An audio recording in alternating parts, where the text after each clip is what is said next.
Hello, and welcome back to Caden's Corner Wrestling. Today, I want to talk about Episode 2 of AEW Dark Elevation.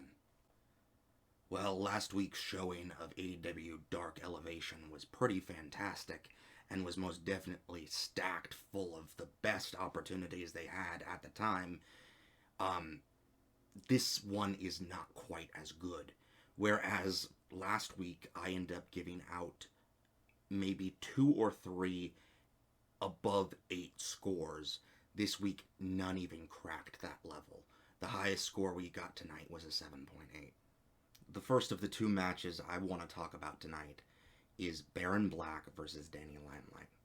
I'm already a fan of Baron Black if you've seen my Dark Star Rising video, so it was fun to see him here.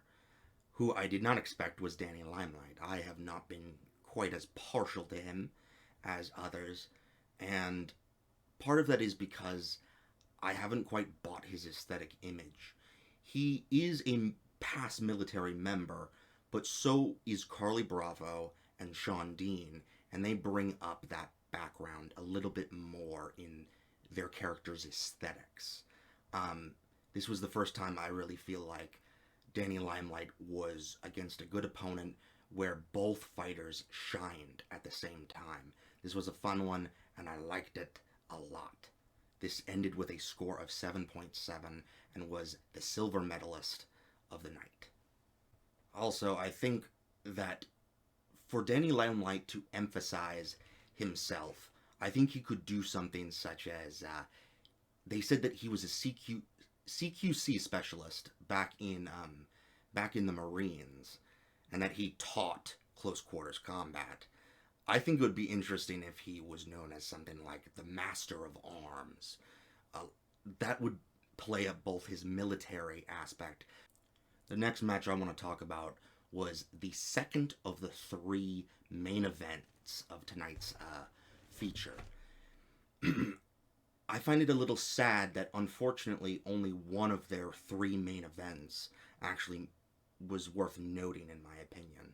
I had higher hopes for the finale, which was Layla Hirsch versus Ryu Mizunami.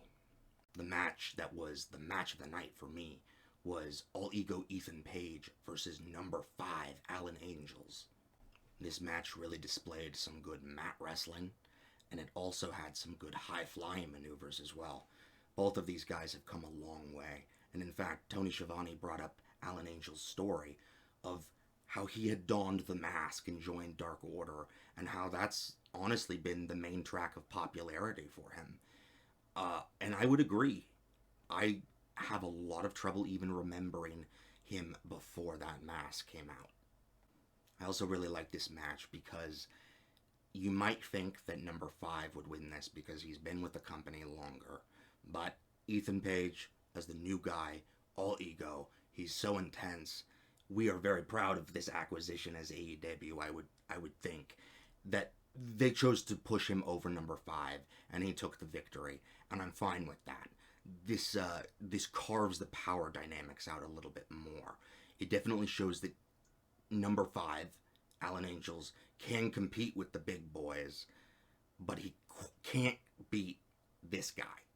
This guy is ready to be in the top 10 at least already. Overall, though I haven't reviewed all of the other matches I did here in my book, I ended up giving the whole entire night a score of about 7.4. Most of them averaged about that, and it was just kind of disappointing considering that last week's show was utterly fantastic for what could also be considered dark matches.